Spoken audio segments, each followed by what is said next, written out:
Mahal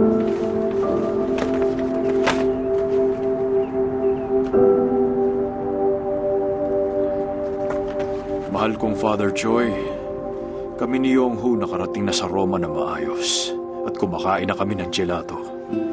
Ang dalangin ko sana makasama ka namin dito. Wala akong duda, magiging isang magaling na exorcist ka balang araw kasi magaling ka.